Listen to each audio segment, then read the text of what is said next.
He did not sell any family property, just asking Kenyans to stop speculating. Elvis Kosgei for us in Eldoret. Thank you. Let's now focus our attention on the big story of today, and candidates taking part in the August general election are today holding pre-nomination meetings with the Independent Electoral and Boundaries Commission. The meetings will be conducted by respective returning officers from the Electoral Commission right across the country. Let's take a look at our super poll, then we can understand what exactly is expected out of that particular meeting. A couple of minutes ago, we went live to Lillian Towers, where the IEBC is meeting presidential aspirants. So this is a meeting that will be held across the 290 constituencies in all the 47 counties and at the national level as well. It is a meeting that will be conducted, like I mentioned, by returning officers in the respective areas. Let's move on to the next board. So this is the thing. For those of you who are following the meetings by IEBC, these meetings are meant to clarify the legal and operational requirements for nomination of candidates and qualifications for each elective position. I was listening in to an official from IEBC just a couple of minutes ago, and she was giving some of the requirements that the aspirants will have to meet before they're cleared to contest by IEBC, talking about education qualification. She touched a little bit on integrity.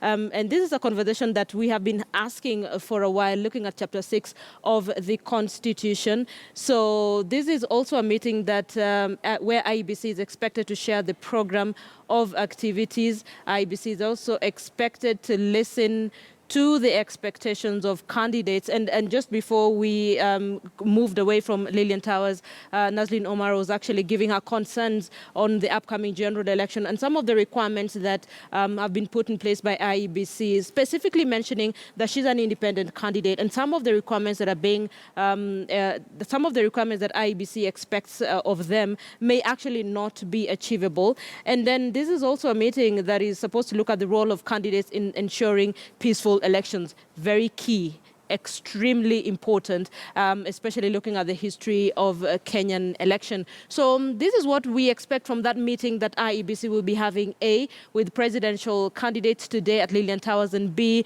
with several aspirants all across the country. Let's cross over again to Lillian Towers. I understand presidential contender Ekuru Aukot is currently making an address. Let's listen in. President of Kenya, not a president a political party or of a restricted region.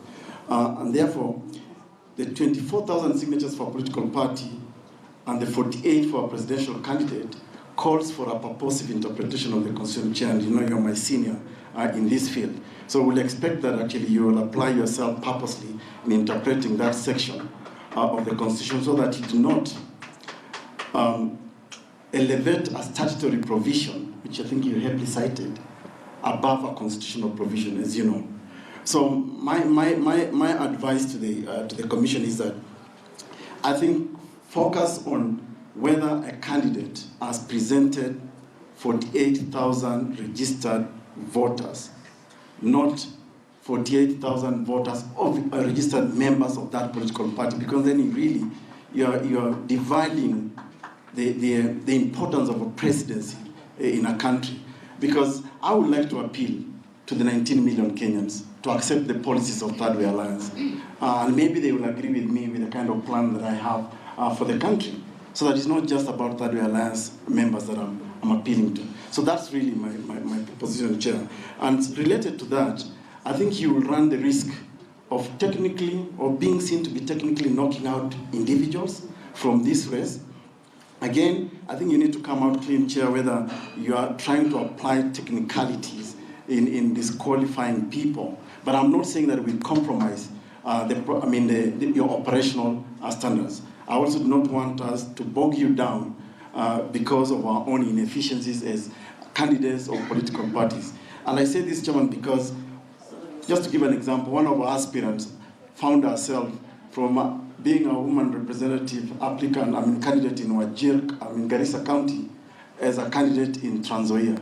I think we need to clean up those technicalities and give us the assurance that as we go into this election, I think the technicalities will not necessarily be used to undermine people who really want to participate in a constitutional